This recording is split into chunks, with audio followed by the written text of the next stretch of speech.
Hello friends, જય શ્રી કૃષ્ણ, જય મહાદેવ, જય અંબે. હું શેફ નિકિતા મોદી મારી YouTube channel the Kitty Diaries by નિકિતામાં તમારું હાર્દિક સ્વાગત કરું છું.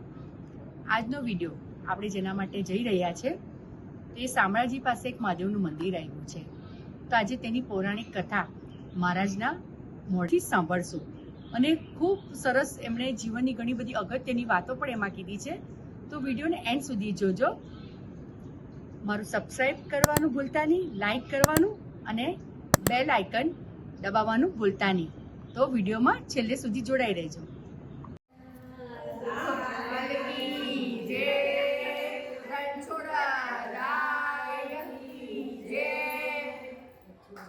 छोटी गैया छोटे छोटे गाल, छोटी छोटी गैया छोटे छोटे गाल, छोटा सा मेरो मदन गोपाल, छोटा सा मेरो मदन गोपाल, आगे आगे गैया पीछे पीछे बाल, आगे आगे गैया पीछे पीछे बाल, चले मेरो मदन गोपाल, चले मेरो मदन गोपाल, छोटी छोटी गैया छोटे छोटे बाल, छोटी छोटी गैया छोटे छोटे बाल, छोटा सा मेरो मदन गोपाल, छोटा सा मेरो मदन गोपाल, घास खाए गैया घूम पिए बाल, घास खाए गैया घूम पिए बाल, मदन मेरो मदन गोपाल,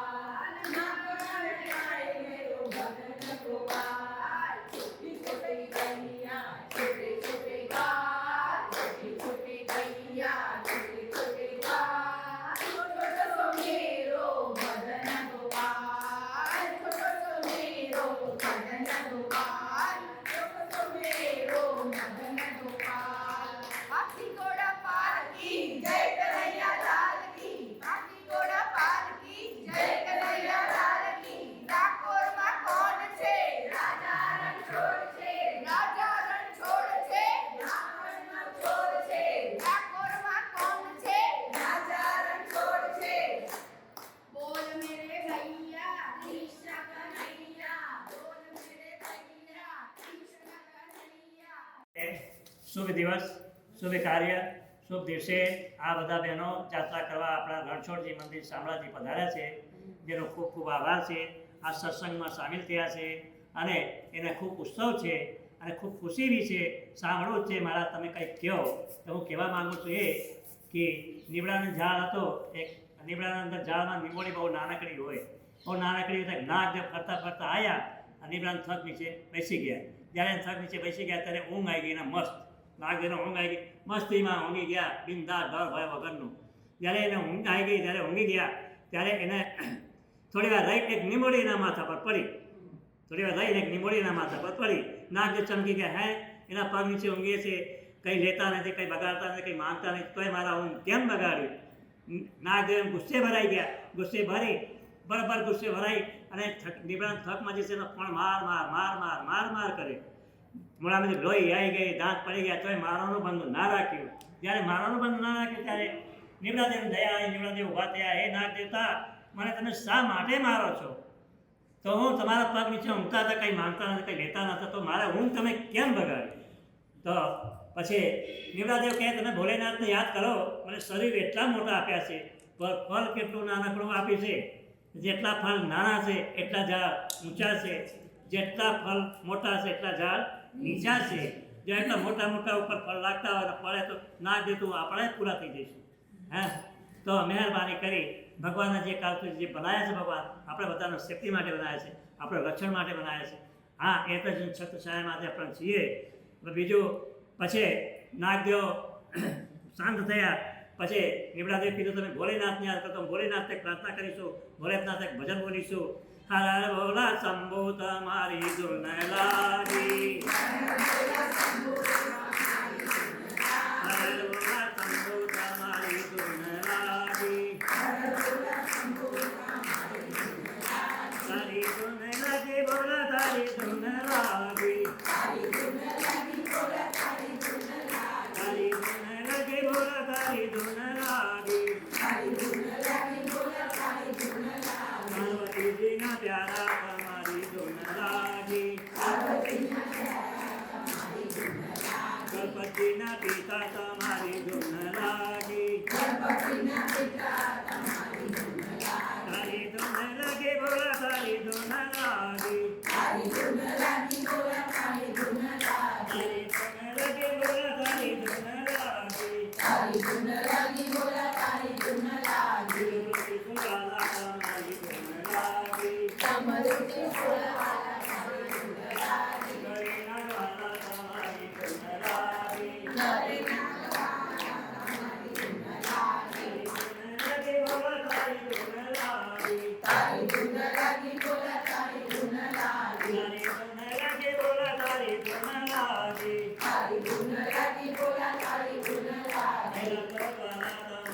ધૂન લાગી તારી ધૂન લાગી બોલા તારી ધૂન લાગી બોલા તારી ધૂન લાગી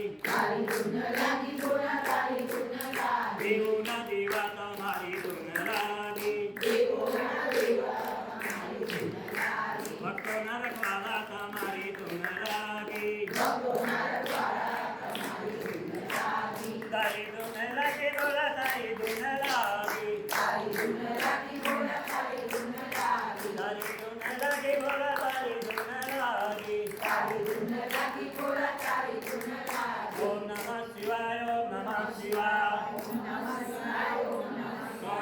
શિવાય ઓમ નમઃ શિવાય જય શ્રી રામ જો બહેનો એક વાર સીતા માતાને કહ્યું મારા હનુમાનને જમાડવા ખબર પડે છે બાતોમાં સીતા માતાને મારા હનુમાનને જમાડવા છે સીતા માતા રામજી ભગવાનને પૂછ્યું સ્વામી હનુમાનજી જમાડીએ રામજી ભગવાને કહું તારી પાસે જમાડો તો સીતા માતા રસોઈયા બોલાયા 56 પ્રકારની રસોઈ તૈયાર થઈ ગઈ જ્યારે રસોઈ તૈયાર થઈ ગઈ ત્યારે સીતા માતા કીધું રામજી ભગવાન સ્વામી રસોઈ તૈયાર થઈ ગઈ હવે હનુમાનજીને બોલાવો ત્યારે રામજી ભગવાન આંખ બંધ કર્યા હનુમાનજી આવીને બેસી ગયા જ્યારે હનુમાનજી આવીને બેસી ગયા ત્યારે સીતા માતા થાળ ભરી લઈ હનુમાનજી આગળ મૂકી હનુમાનજી જમી જાય જેટલા પેલા સીતા માતા લાવે એટલા પેલા હનુમાનજી જમી જાય જેટલા કે સીતા માતા લાવે એટલા પેલા હનુમાનજી જમી જાય ધીમે ધીમે બધાય જમી ગયા તો પેટ ભરાયું નહીં જ્યારે પેટ ના ભરાય તો સીતા માતા રસોઈયાને બૂમ પાડી ભાઈ રસોઈયા રસોઈ ચાલુ રાખ જે અમારા હનુમાનજી ભૂખ્યા છે રસોઈ ચાલુ હતું સીતા માતા લઈને મૂકવાનું ચાલુ રાખ્યું હનુમાનજી જમવાનું ચાલુ રાખ્યું પેટ ભરાતું ન હતું પછી સીતા માતા થાકી ગયા જ્યારે સીતા માતા થાકી ગયા તો રામજી ભગવાને આને જોયા રામજી ભગવાન હસ્યા સ્વામી તમે હસો તો થાકી ગઈ એવા હનુમાનજી ખાય છે જાય છે ક્યાં તો રામજી ભગવાને કહે થાકી ગયા હા થાકી ગઈ જો અંદર એક લાડુ લઈ જાઓ સીતા માતા અંદર ગયા એક લાડુ લઈ જાય જો બહાર છે તુલસીના પાના લઈ જાઓ એક તુલસીના પાના લાયા લાડુ ઉપર રામજી ભગવાને મૂકી સીતા માતા નાખે જો હનુમાનજીને આપ્યો હનુમાનજીને આપવા ગયા સીતા માતા અડધા લાડવા ખાતા ખાતા હનુમાનજી ધરાઈ ગયા જ્યાં સુધી તમે તુલસીના પાના ના મૂકો ઠાકોરજી નાખે ત્યાં સુધી ઠાકોરજી જમતા નથી તો તુલસીના પાના જે છે એ તો એ હોય છે પ્રસાદ તુલસી પાના નાખે પ્રસાદ બની જાય છે તો પ્રસાદ હોય તો ઠાકોરજી જમે તો તુલસીના પાના નાખવા તમારા ઘરમાં બી તમે ઠાકોરજીની જે પૂજા સેવા કરતા હોય અંદર કંઈક અંદર ભગવાનને પૂછતા આગળ એના અંદર એક તુલસી પાના મૂકવાનું જ પછી સીતા માતા ગયા અંદર નાઈ ધોઈને તૈયાર થયા અને માતા ઓળખતા માતાને સેંદૂર લગાવતા હનુમાનજીને નજર પડી હનુમાનજી કીધું માતાજીએ તમે શું લગાવ્યા આ મારા સ્વામીજીની નિશાની એમ લગાવ્યા તો મને બી થોડુંક આપો ને સીતા માતા એને બી થોડુંક આપ્યું હનુમાનજીને આગળ શરીરે લગાવી દીધા જ્યારે આગળ શરીર લગાવી દીધા ત્યારે એ સીતા માતા નારેલું સેંદૂરનું તેલ તારે ચડે છે કોઈ બી આપણા ઘરમાં દુઃખ દરિદ્ર હોય હનુમાનજીને દીવા કરીએ સેંદૂર તેલ ચડાવીએ દૂર થઈ જાય છે મહેરબાની કરી શંકા અને ભ્રમ ચિંતા 3 વસ્તુની કોઈ દવા છે જ નહીં 3 વસ્તુ જીવનમાં આવું ના જોઈએ એ જે 3 વસ્તુ કેના જીવનમાં આવી જાય એના જીવન બરબાદ જ સમજી દો હા બીજો માતા પિતાની જો સેવા ના કર્યા હોય એના જીવન બી બેકાર છે એના બી જે છે એ જાતરા બધું નકામી જો જે માતા પિતાની સેવા ના કર્યા હોય એ માતા પિતાના વિશે હું થોડી વાર લઈને પછી વાત કરીશું આટલા પૂરા કર્યા પછી માતા પિતા કેવા હોય છે શું હોય છે માતા પિતા પૈસાથી મળતા નથી બધું પૈસાથી મળે માતા પિતા નહીં મળે માતા પિતાને ભગવાન બે વસ્તુ તમારા જે છે એ પૈસાથી ના મળે તો જે વસ્તુ ના મળે એની સેવા કરી લો હા આ તક તમે ગુમાવો નહીં પછી આપણા ઘરમાં કોઈ તકલીફ હોય તો સિંદૂર તેલ તમે તમારા છોકરા હોય એને ચડાવો તમારાથી ના જવાય અને કોઈ બી મંદિરમાં જાઓ માતા ખુલ્લા નહીં જાઓ માતા ઢાંકીને દર્શન કરો એ મર્યાદા હોય છે અહીંયા નહીં દર્શન કરો તે વખતે હા અને જો એમાં કોઈ મહેરબાની કરી જો કોઈ પતિદેવ નામ લેતા હોય તો એક નિયમ કરો આજથી હું મારા પતિદેવ નામ નહીં લઉં પતિદેવ નામ લેવાય નહીં એના પતિદેવ નામ લેવાથી શું નુકસાની થાય છે એના હાઈસ ઓછી થાય છે એના મનોબળ ઓછા થાય છે જો કોઈ લેતા હોય મહેરબાની કરી જે હસતા હોય સમજીને લેતા હશે તો મહેરબાની કરી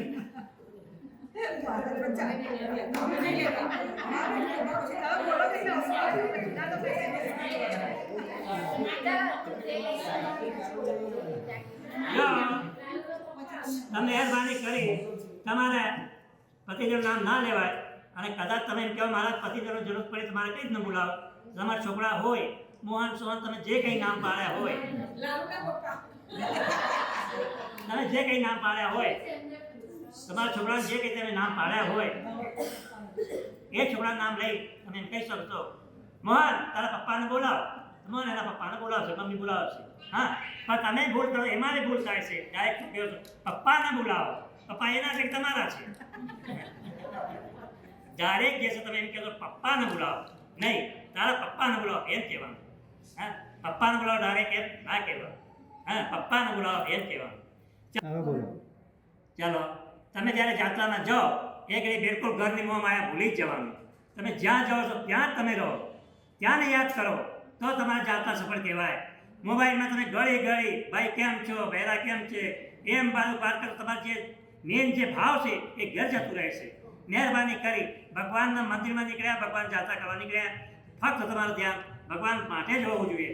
તમારું ધ્યાન ક્યાં છે તમને કહું અત્યારે હું હાલ કે તમે જે ડ્રેસ પહેરીને આવ્યા છો, આ ડ્રેસ પહેરીને આવ્યા છો, આ ઘરે તમારા કેટલા ડ્રેસ હશે તમને બેઠા બેઠા યાદ હશે. તમારા આટલા તિજોરીમાં છે, આટલા બહાર છે, આટલા હું લઈને આવ્યા છે, યાદ હશે. ભગવાન કયા પોશાકમાં છે એ ગેટ બહાર જશો ભૂલી જશો. કેમ ભૂલી જશો? તમારા ધ્યાન અહીં નથી. તમારા પોશાકમાં ધ્યાન છે, ઘરે જે ઘરનું ધ્યાન છે, અહીંનું ધ્યાન. એક સેકન્ડમાં તમે ભગવાનને ભૂલી જશો.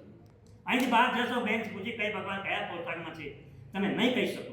નીરા છે કે કાળા છે નહીં કહી શકો. કેમ નહીં કહી શકશો? કે એ જે ભાવ જોઈએ ભગવાનના. ભગવાન જેના ભૂખ્યા છે, સોના ચાંદી પૈસા રૂપિયાના ભૂખ્યા છે જ નહીં. ભગવાન ફક્ત ભાવના જ ભૂખ્યા છે. ભગવાનના ભાવ અર્પણ કરો, ભગવાન ભાવ સ્વીકારશે.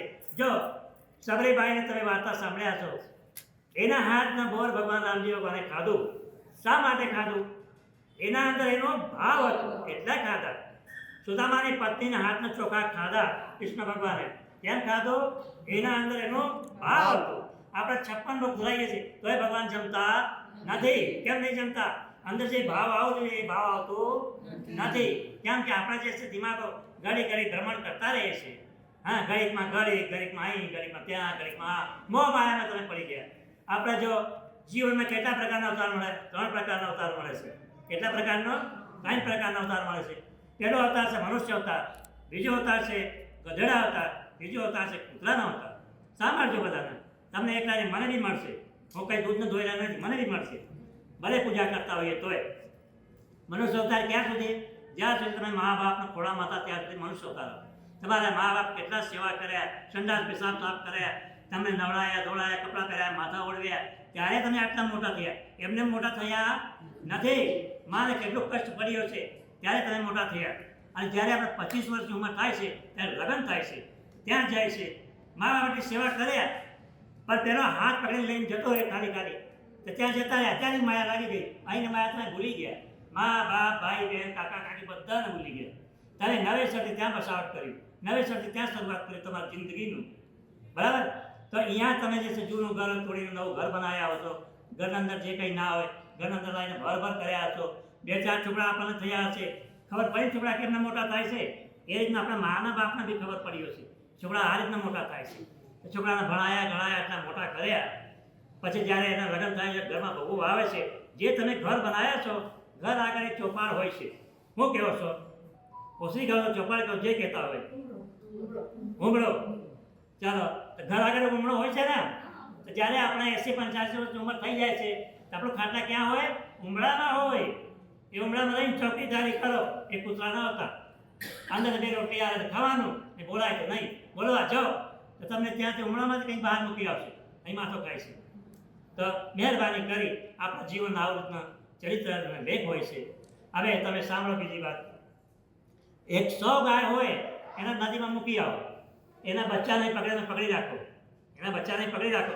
100 ગાય નદીમાં મૂકી આવો. એ બચ્ચાને જ્યારે છોડો છો ત્યારે એ જઈને એના મા પાસે ઉભા રહેશે. 100 ગાયમાં છે એના માને ઓળખી જાય છે. આપણા છોકરા પણ માને ઓળખતા નથી. હે, આપણા છોકરા આપણા માને ઓળખતા નથી.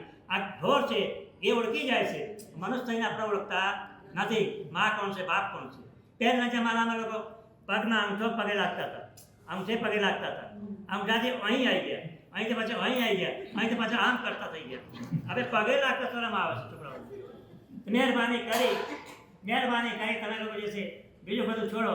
ધન દોલત અને મકાન કે આ બધું મિલકત ભેગા ના કરો, પણ છોકરાને સંસ્કાર આપો. સંસ્કાર આપો. છોકરા સારા પાકી ગયા, તમારા જીવન સફળ. છોકરા નાલાયક પાક્યા, તમારું જીવન બગડી જાય. 1 કરોડ રૂપિયા તમે મૂકીને જાઓ, એ જે છે મહિનામાં પૂરા કરી દેશે અને લાયકાત હશે એ કરોડના 2 કરોડ કરીને બતાવશે. હા, પણ મહેરબાની કરી છોકરાને વિશે સંસ્કાર આપો. સંસ્કાર જો નહીં આપો આપણું જીવન બેકાર જશે. હસો યા રડો, જે થવાનું છે થવાનું છે. મહેરબાની કરી જીવનમાં ક્યારે રડો નહીં આવવું જોઈએ. હસતા મોકળે કામ કરો. હા, હસતા મોકળે કામ કરો. રડશો તોય એ થવાનું છે, હસશો તોય એ થવાનું છે. થવાનું છે, થવાનું છે. હા, પણ શા માટે રડીએ અને કેના માટે રડીએ? શું લઈને આવ્યા, શું લઈને જવાના છે? હા, લઈને કંઈ નહીં આવ્યા પણ લઈને જવાના છો. જે તમે સત્કર્મ કર્યા, સારા કર્મ કર્યા, સારું તમે કાર્ય કર્યું, એ તમારા જોડે છે. તમારા ગયા પછી તમારું નામ ગુણ ગવાશે. ત્યાં બેન હતા, આને ખવડાયા, આને પહેરાયા, આનામ કર્યું, આનામ કર્યું, એ રીતે તમારા ગુણ ગવાશે. એ નામ અમર થઈ જશે. અને ફક્ત તમે ખાલી તમારા પોતાના સ્વાર્થ માટે જિંદગી પૂરી કરીને જાઓ, એ કોઈ કાર્ય, એ કોઈ સફળતા ના મળે. બીજી વાત તમને કરું હવે. જો મારી માયાની વાત થઈ.